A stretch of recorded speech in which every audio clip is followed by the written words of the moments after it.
ನಮಸ್ತೆ ಮಿತ್ರರೇ, ಇಂದು ನಾವೊಂದು ಸ್ಪೆಷಲ್ ಆದ ಐಟಮ್ ಮಾಡುವ. ಇದು ನಾನ್ ವೆಜ್ ಐಟಮ್. ಹಾಗಾದರೆ ಮುಂಚೆ ನಾನೊಂದು ನಿಮಗೆ ಆನಿಯನ್ ಎಗ್ ಪಕೋಡ ಮಾಡಿ ತೋರಿಸ್ತೇನೆ. ಬಹಳ ರುಚಿಕರ ಅದು. ಅದರ ಹಾಗೆಯೇ ಇವತ್ತು ನಾನು ಮಾಡುವಂತಹ ಚಿಕನ್ ಆನಿಯನ್ ಪಕೋಡ ಬಹಳ ರುಚಿಕರವಾಗಿರ್ತದೆ. ಈಸಿಯಾಗಿ ಕ್ವಿಕ್ಕಾಗಿ ಮಾಡಲು ಸುಲಭ. ನಿಮ್ಮ ಮಕ್ಕಳು ಬಹಳ ಇಷ್ಟಪಡ್ತಾರೆ. ಹಾಗಾದರೆ ಚಿಕನ್ ಆನಿಯನ್ ಪಕೋಡ ಹೇಗೆ ಮಾಡುವುದು, ಅದಕ್ಕೆ ಏನೆಲ್ಲ ಸಾಮಗ್ರಿಗಳು ಬೇಕು ಎಂದು ನೋಡೋಣ ಅಲ್ಲವೇ ವೀಕ್ಷಕರೇ. ಇವತ್ತು ನಾವು ಚಿಕನ್ ಪಕೋಡ ಮಾಡೋಣ. ಒಂದು 1/4 kg ಬೋನ್ಲೆಸ್ ಚಿಕನ್ ಅನ್ನು ತೆಗೆದುಕೊಂಡಿದ್ದೇನೆ.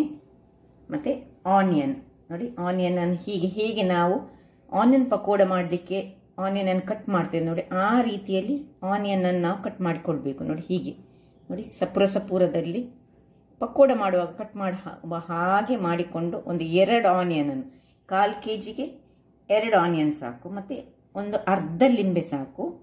ಸ್ವಲ್ಪ ಕೊತ್ತಂಬರಿ ಸೊಪ್ಪು, ಉಪ್ಪು, ಕರಿಬೇವಿನ ಸೊಪ್ಪು, ಮತ್ತೆ ಒಂದು 150 ಗ್ರಾಮ್ಸ್ನಷ್ಟು ನಮಗೆ ಕಡಲೆ ಹುಡಿ, ಮತ್ತೆ ಒಂದು 2 ರಿಂದ 3 ಚಮಚದಷ್ಟು ಅಕ್ಕಿ ಹುಡಿ, ಒಂದು ದೊಡ್ಡ ಚಮಚದಷ್ಟು ಇದು ಚಿಕನ್ ಮಸಾಲ. ಇಷ್ಟೇ ಸಾಮಗ್ರಿಗಳು. ಬಹಳ ಈಸಿಯಾಗಿ ಮಾಡುವಂಥದ್ದು, ಮಕ್ಕಳಿಗೆ ಬಹಳ ಇಷ್ಟ ಆಗ್ತದೆ.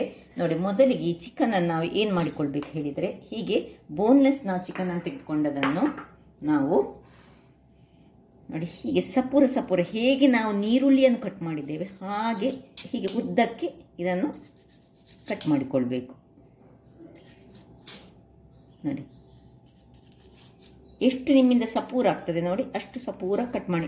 ಇಲ್ಲದಿದ್ದರೆ ನೀವು ಮಾರ್ಕೆಟ್ನಿಂದ ತರುವಾಗಲೇ ಹೆಚ್ಚಾಗಿ ಸಪೂರದಲ್ಲಿ ಮಾಡಿಕೊಡಿ ಹೇಳಿದರೆ ಮಾಡಿಕೊಡ್ತಾರೆ. ಕೀಮಾ ಬೇಡ ನಮಗೆ, ಕೀಮಾ ಅಲ್ಲ ಇದು. ಸ್ವಲ್ಪ ನೋಡಿ ಹೀಗೆ ಉದ್ದಕ್ಕೆ ಬರಬೇಕು. ನಾನು ನೋಡಿ ಸ್ವಲ್ಪ ಕಟ್ ಮಾಡಿ ಇಟ್ಕೊಂಡಿದ್ದೇನೆ. ನೋಡಿ ಹೇಗೆ ಕಟ್ ಮಾಡಿ ಇಟ್ಕೊಂಡಿದ್ದೇನೆ ನೋಡಿ, ಹೀಗೆ ನೋಡಿ ಉದ್ದಕ್ಕೆ. ಇಷ್ಟು ಉದ್ದ ಅಥವಾ ಇದನ್ನು 2 ಕಟ್ಸ್ ಮಾಡಿಕೊಳ್ಬೋದು. ಹೀಗೆ ಉದ್ದಕ್ಕೆ ಕಟ್ ಮಾಡಿ ಇಟ್ಕೊಂಡ್ರೆ ಸುಲಭ ಆಗ್ತದೆ. ಸ್ವಲ್ಪ ದಪ್ಪ ಆದರೂ ತೊಂದರೆ ಇಲ್ಲ. ನೋಡಿ ಹೀಗೆ ಬರಬೇಕು, ಹೀಗೆ ಇರಬೇಕು ಇದು. ಈಗ ನಾವು ಒಂದು ಬೌಲನ್ನು ತೆಗೆದುಕೊಳ್ಳೋಣ.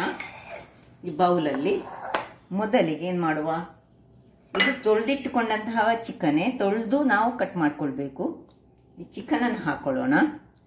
ನೀವು ಎಷ್ಟು ಮಂದಿ ಇದ್ದರೆ ಅದರ ಪ್ರಕಾರ ಚಿಕನನ್ನು ತೆಗೆದುಕೊಳ್ಳಿ.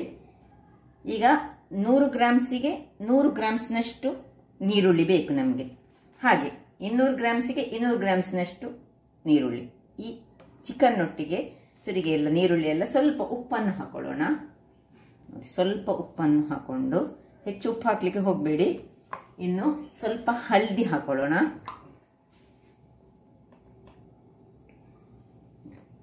ಇನ್ನು ಇದನ್ನು ಸ್ವಲ್ಪ ಹೀಗೆ ತಿರುಗಿಸಿ, ಈ ಅರ್ಧ ಲಿಂಬು ಅನ್ನೊಂದು ಅರ್ಧ ಕಟ್ ಮಾಡಿ, ಅರ್ಧ ಬೇಡ ಇದಕ್ಕೆ, ಇದು ಸ್ವಲ್ಪ ನಾನು ತೆಗೆದುಕೊಂಡಿದ್ದೇನೆ, ಅದರಿಂದಾಗಿ 1/4ರಷ್ಟು ಲಿಂಬು ಸಾಕು.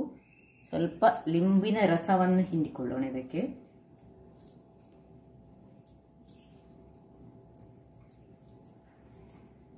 ಸ್ವಲ್ಪ ತಿರುಗಿಸಿಕೊಳ್ಳೋಣ.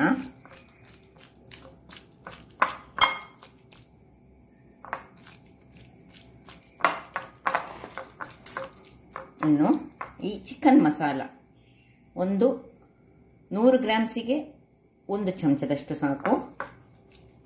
ಬಹಳ ಪರಿಮಳ ಬರ್ತದೆ. ಒಳ್ಳೆ ಚಿಕನ್ ಮಸಾಲ ಎಲ್ಲ, ಕುಂದಾಪುರ ಚಿಕನ್ ಮಸಾಲೆ ಎಲ್ಲ ಉಂಟಲ್ಲ, ನಾನಾ ಮಸಾಲ, ಅದೆಲ್ಲ ಬಹಳ ಚೆನ್ನಾಗಿರ್ತದೆ. ನೋಡಿ ಹೀಗೆ ಮಾಡಿ. ನೀರು ಹಾಕೊಳ್ಳಿಕ್ಕಿಲ್ಲ, ಏನು ನೀರಿಲ್ಲ. ಈಗ ಆನಿಯನ್ ಅನ್ನು ಇದರಲ್ಲಿ ಹಾಕೊಳ್ಳೋಣ.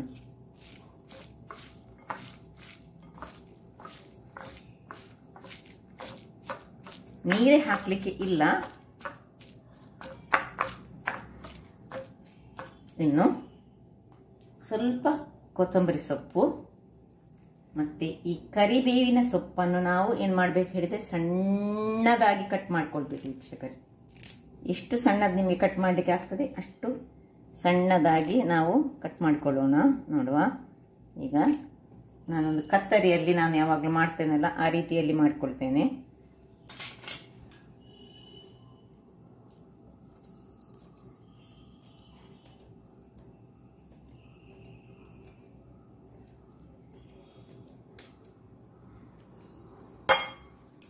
ಮಾಡಿ ಪುನಃ ಇದನ್ನು ಚೆನ್ನಾಗಿ ಹೀಗೆ ತಿರುಗಿಸ್ಕೊಳ್ಳೋಣ.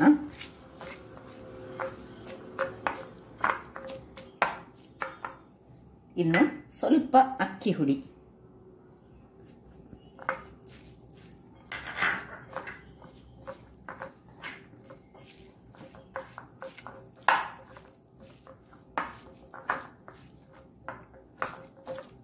ನೀರು ಹಾಕೊಳ್ಳಿಕ್ಕಿಲ್ಲ, ಏನು ನೀರು ಹಾಕೊಳ್ಬಾರ್ದು. ಇನ್ನು ಸ್ವಲ್ಪ ಎಷ್ಟು ಬೇಕಂತ ನೋಡಿಕೊಂಡು ಒಂದು 100 ಗ್ರಾಮ್ಸ್ನಷ್ಟು ಬೇಕಾಗ್ತದೆ ಇದಕ್ಕೆ. ಇನ್ನು ಪುನಃ ಪುನಃ ಹೇಳ್ತಿದ್ದೇನೆ, ನೀರು ಹಾಕೊಳ್ಬೇಡಿ, ಏನು ನೀರು ಹಾಕೊಳ್ಬಾರ್ದು.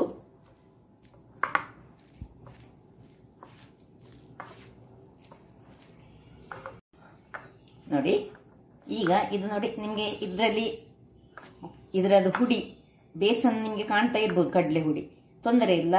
ನಾವೀಗ ಇದನ್ನೊಂದು 10 ನಿಮಿಷಗಳ ಕಾಲ ಹೀಗೆ ಮುಚ್ಚಿಟ್ಟುಕೊಳ್ಳಿಕೊಂಡು, ಯಾಕೆ ಹೇಳಿದರೆ ಈ ಚಿಕನ್ ತನ್ನಷ್ಟಕ್ಕೆ ನೀರು ಬಿಡ್ತದೆ. ಆ ನೀರು ಬಿಟ್ಟ ಮೇಲೆ ಅಂದರೆ 10-15 ನಿಮಿಷಗಳ ಕಾಲ ಇದನ್ನು ನಾವು ಹೀಗೆ ಬಿಟ್ಬಿಡೋಣ, ಮುಚ್ಚಿಟ್ಟುಕೊಳ್ಳೋಣ.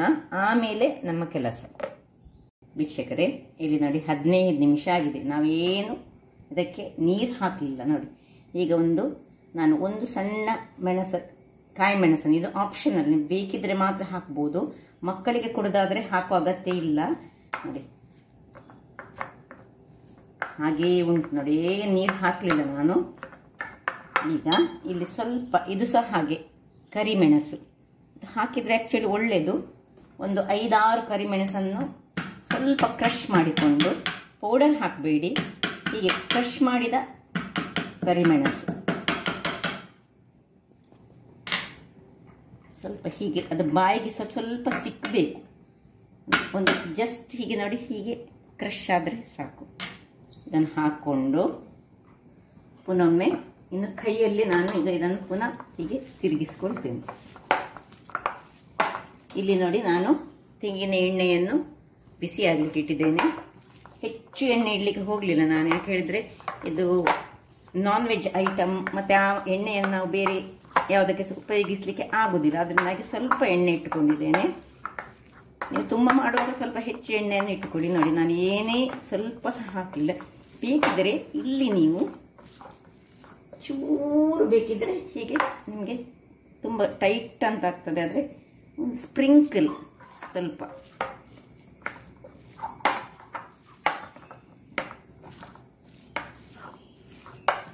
ಬಹಳ ಸುಲಭ. ಸಂಜೆಯ ಸ್ನ್ಯಾಕಿಗೆ ಮಕ್ಕಳಿಗೆ ಕೊಡ್ಬೋದು, ಅಥವಾ ಇದನ್ನು ಊಟಕ್ಕೆ ನಾವು ಯೂಸ್ ಮಾಡ್ಬೋದು.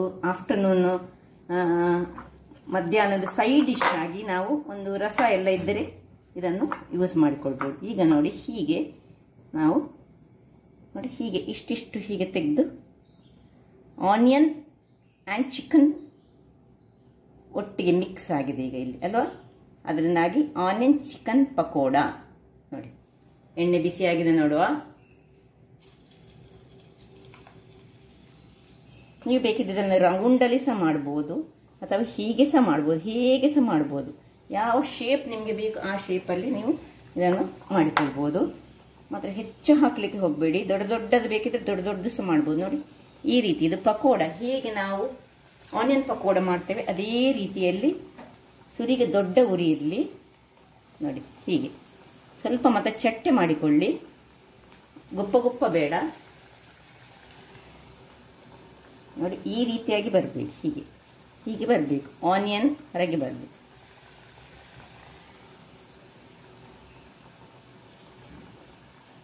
ನೋಡಿ ಈ ಟೈಪಲ್ಲಿ ಆಗಬೇಕು. ಇನ್ನೊಂದು ಹಾಕೊಳ್ಳೋಣ.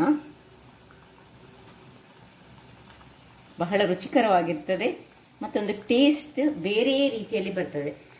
ನಾನ್ ವೆಜ್ಜಿಗೆ ನಾನ್ ವೆಜ್ ಆಯಿತು, ವೆಜ್ಜಿನವ್ರು ಬೇಕಿದ್ರೆ ಖಾಲಿ ನಿಮಗೆ ಗೊತ್ತಿದ್ದ ಹಾಗೆ ಪಕೋಡವನ್ನು ಮಾಡಿದರೆ ಆಯಿತು. ನೋಡಿ ಈಗ ಮೊದಲಿಗೆ ಜೋರು ಉರಿ ಇರಲಿ, ಆಮೇಲೆ ಸ್ವಲ್ಪ ಕಾದ ಮೇಲೆ ನಾವು ಸಣ್ಣ ಉರಿ ಮಾಡ್ಕೊಳ್ಳೋಣ. ನೋಡಿ ವೀಕ್ಷಕರೇ, ಸ್ವಲ್ಪ ಕಾಯ್ತಾ ಬರುವಾಗ ಈಗ ನಾನು ಇದನ್ನು ಅಡಿಮೇಲ್ ಮಾಡ್ತಾ ಇದ್ದೇನೆ. ನೋಡಿ ಇದಕ್ಕೆ ಸ್ವಲ್ಪ ಕಾಯಲಿಕ್ಕೆ ತುಂಬ ಟೈಮ್ ತಾಗ್ತದೆ, ಅದರಿಂದಾಗಿ ನಾವು ಇದನ್ನು ಗುಪ್ಪ ರೌಂಡ್ ಮಾಡಬಾರ್ದು, ಚಟ್ಟೆಯಲ್ಲಿ ಮಾಡಬೇಕು. ಹೇಗೆ ನಾವು ಆನಿಯನ್ ಪಕೋಡ ಮಾಡ್ತೇವೆ ನೋಡಿ ಅದೇ ರೀತಿಯಲ್ಲಿ ನಾವು ಈಗ ಮಾಡಬೇಕು. ನೋಡಿ ಕಲರ್ ಸ್ವಲ್ಪ ಬರಲಿಕ್ಕೆ ಶುರುವಾಯಿತು. ಇನ್ನೂ ಸಹ ಸ್ವಲ್ಪ ಉರಿ ನಾನು ಸಾಧಾರಣ ಮೀಡಿಯಮ್ ಅಲ್ಲಿ ಇಟ್ಟಿದ್ದೇನೆ. ಯಾಕೆ ಹೇಳಿದ್ರೆ ನಮ್ಮದು ಚಿಕನ್ ಅದರಲ್ಲಿ ಒಳ್ಳೆ ಬೇಯಬೇಕು, ಅಂದರೆ ಆ ಒಂದು ಎಣ್ಣೆಯಲ್ಲಿ ಕರಿಬೇಕು ನಾವು ಅದನ್ನು ಚೆಂದ ಮಾಡಿ. ವೀಕ್ಷಕರೇ, ಒಂದು ಬಾರಿ ನಾನು ಅಡಿಮೇಲ್ ಮಾಡಿದೆ ನೋಡಿ, ಇನ್ನೊಂದು ಬಾರಿ ಈಗ ಅಡಿಮೇಲ್ ಮಾಡ್ಕೊಳ್ತಿದ್ದೇನೆ. ಇಲ್ಲಿ ನಾನು ಹೇಳಿದ ಹಾಗೆ ಉರಿ ಬಹಳ ಮೀಡಿಯಮ್ ಅಲ್ಲಿ ಇರಬೇಕು. ಯಾಕೆ ಹೇಳಿದ್ರೆ ಅದು ಬೇಯಬೇಕು, ಎಲ್ಲ ಚಿಕನ್ ಅದರದ್ದು ಚೆನ್ನಾಗಿ ಅದರಲ್ಲೇ ಬೇಯಬೇಕು, ಕಬಾಬಿನ ಹಾಗೆ. ಕಬಾಬನ್ನು ನಾವು ನೋಡಿ ಹೇಗೆ ಸುರಿಗೆ ದೊಡ್ಡ ಉರಿ ಇಟ್ಟು ಹಾಕ್ತೇವೆ, ಮತ್ತೆ ನೋಡಿ ಹೇಗೆ ಬಂತು ನೋಡಿ. ಬಹಳ ಅಂದರೆ ಆ ಆನಿಯನ್ನ ಸ್ಮೆಲ್ ಆ ಚಿಕನ್ ಒಟ್ಟಿಗೆ ಸೇರುವಾಗ ಅದರದ್ದು ಪರಿಮಳ ಪ್ಲಸ್ ರುಚಿ ಒಂದು ಬೇರೆ ಒಂದು ಅದ್ಭುತ ಅಂತವೇ ಹೇಳ್ಬೋದು. ನೋಡಿ ಆಗ್ತಾ ಬಂತು ನೋಡಿ. ಕಲರ್ ಹೀಗೆ ಬರುವಾಗ ಹೇಗೆ ನಮ್ಮದು ಆನಿಯನ್ ಪಕೋಡ ಹೇಗೆ ಆಗ್ತದೆ ನೋಡಿ, ಅದೇ ರೀತಿಯಲ್ಲಿ ನಾವು ನೋಡಿ ಕಾಣ್ತದೆ ನಿಮಗೆ.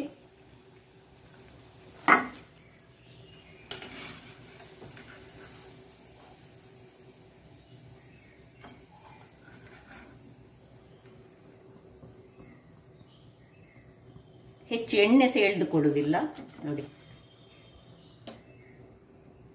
ಇದು ನೋಡಿ, ಪುನಃ ಇಂದ ಉಳ್ದದನ್ನು ನೋಡಿ ಮಾತ್ರ ದಪ್ಪ ದಪ್ಪದಲ್ಲಿ ಹಾಕೊಳ್ಬೇಡಿ, ಹೀಗೆ ಸ್ಪ್ರೆಡ್ ಮಾಡಿಕೊಂಡು ಒಂದೊಂದು ಹೀಗೆ ತೆಗೆದು ತೆಗೆದು ಹೀಗೆ ಹಾಕೊಳ್ಳಿ. ಹೀಗೆ ಹೀಗೆ ಬೀಳ್ಬೇಕದು.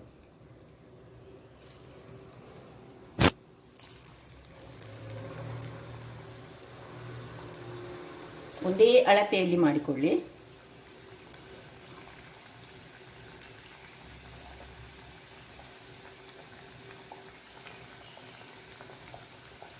ಕಾಯಿಲೆ ಅದನ್ನು ನಾನು ಸೇಮ್ ಪ್ರೊಸೀಜರ್. ವೀಕ್ಷಕರೇ ನೋಡಿ, ಎರಡನೇದು ಸಹ ಒಳ್ಳೆ ಕಾದಿದೆ, ಹೇಗೆ ಬಂದಿದೆ ನೋಡಿ.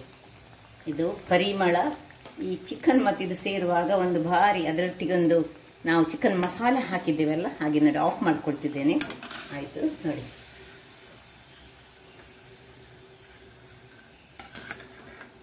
ಬಹಳ ರುಚಿಕರವಾಗಿರ್ತದೆ. ಇದನ್ನು ಟ್ರೈ ಮಾಡಿ, ಸುಲಭ ಬೇಗದಲ್ಲಿ ಆಗುವಂಥದ್ದು. ಸಪೋಸ್ ನೀವು ಈಗ ಏನಾದರೂ ಸುಕ್ಕ ಮಾಡಲಿಕ್ಕೆ ತಂದ ಚಿಕನಲ್ಲಿ ಸಹ ಅದರಲ್ಲಿ ಪೀಸ್ಗಳಿರ್ತದಲ್ಲ, ಆ ಪೀಸ್ಗಳನ್ನು ಸಹ ತೆಗೆದು ನೀವು ಮಾಡಿಕೊಳ್ಬೋದು. ಮಕ್ಕಳಿಗೆ ಬಹಳ ಇಷ್ಟ ಆಗ್ತದೆ ಇದು. ಈ ಮಳೆಗಾಲದಲ್ಲಿ ಒಳ್ಳೆ ಮಳೆ ಬರ್ತಾ ಇರುವಾಗ ಒಂದು ಸಂಜೆಯ ಹೊತ್ತಲ್ಲಿ ಇದು ಪ್ಲೇಟ್ನಲ್ಲಿ ಹಾಕಿ ತಿನ್ನಲಿಕ್ಕೆ ಸಹ, ಅಥವಾ ಒಂದು ಸೈಡ್ ಡಿಶ್ ಆಗಿ ಮಾಡಲಿಕ್ಕೆ ಸಹ ಬಹಳ ಚೆನ್ನಾಗಿರ್ತದೆ. ನೋಡಿದ್ರಲ್ಲ ಹಾಗಾದ್ರೆ.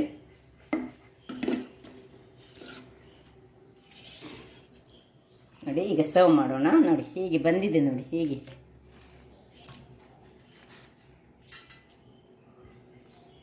ಇದನ್ನು ನಾವು ಟೊಮೆಟೊ ಸಾಸ್ನೊಂದಿಗೆ ತಿಂದರೆ ಇನ್ನೂ ಸಹ ಬಹಳ ಚೆನ್ನಾಗಿರ್ತದೆ. ಸೊ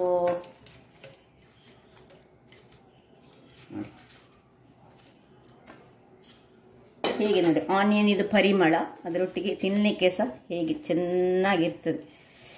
ಒಂದು ತಿಂತು ನೋಡಿ, ಬಿಸಿ ಉಂಟು ನೋಡಿ, ಕ್ರಿಸ್ಪೀಸ್ ಆಗ್ತದೆ ನೋಡಿ.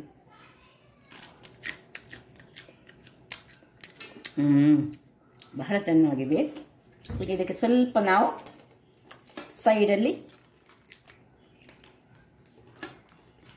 ಟೊಮೆಟೊ ಕೆಚಪ್ ಹಾಕ್ಕೊಂಡು ತಿಂದರೆ ಆಹಾ ಏನು ಚೆನ್ನಾಗಿದೆ, ಬಹಳ ಚೆನ್ನಾಗಿ ಉಂಟು. ನೋಡಿದ್ರಲ್ಲ ವೀಕ್ಷಕರೇ, ನಿಮಗೆ ಬೇಕಿದ್ರೆ ಸ್ವಲ್ಪ ದೊಡ್ಡ ದೊಡ್ಡ ಮಾಡೋದಾದ್ರೆ ದೊಡ್ಡ ದೊಡ್ಡದು ಸಹ ಮಾಡ್ಬೋದು. ಮತ್ತು ರೌಂಡ್ ಮಾಡಲಿಕ್ಕೆ ಹೋಗಬೇಡಿ, ರೌಂಡ್ ಮಾಡಿದರೆ ಇದು ಕಾಯಲಿಕ್ಕೆ ಸ್ವಲ್ಪ ಕಷ್ಟ ಕೊಡ್ತದೆ. ಅದರಿಂದಾಗಿ ಹೀಗೆ ನೋಡಿ, ಹೀಗೆ ಹೇಗೆ ಪಕೋಡ ಮಾಡ್ತೇವೆ ಆನಿಯನ್ ಇದು, ಅದೇ ರೀತಿಯಲ್ಲಿ ನೀವು ಮಾಡಬೇಕು, ಬಹಳ ಚೆನ್ನಾಗಿ ಬರ್ತದೆ. ಹಾಗಾದರೆ ನೋಡಿದ್ರಲ್ಲ ವೀಕ್ಷಕರೇ, ಎಷ್ಟು ಸುಲಭ ಒಂದು ವಿಧಾನದಿಂದ. ಒಂದು 10 ನಿಮಿಷ ಮಾತ್ರ ಅದು ಮ್ಯಾರಿನೇಟ್ ಮಾಡಿಡಲಿಕ್ಕೆ ಬೇಕು, ಮತ್ತು ಒಂದು 10 ನಿಮಿಷ ಪ್ರಿಪರೇಷನಿಗೆ ಕೂಡಲೇ ಜಟ್ಪಟ್ ಆಗುವಂತಹ ಚಿಕನ್ ಆನಿಯನ್ ಪಕೋಡ. ಹಾಗಾದರೆ ನನ್ನ ಈ ಕುಕಿಂಗ್ ಚಾನಲ್ ನಿಮಗೆ ಇಷ್ಟ ಆದರೆ ಬೋಡೂರು ಸುವರ್ಣ ಚಾನಲನ್ನು ಲೈಕ್ ಮಾಡಿ, ಶೇರ್ ಮಾಡಿ ಹಾಗೂ ಸಬ್ಸ್ಕ್ರೈಬ್ ಮಾಡಿ, ಹಾಗೂ ನನ್ನ ಇನ್ಸ್ಟಾಗ್ರಾಮ್ ಪೇಜನ್ನು ಫಾಲೋ ಮಾಡಿ. ಧನ್ಯವಾದಗಳು.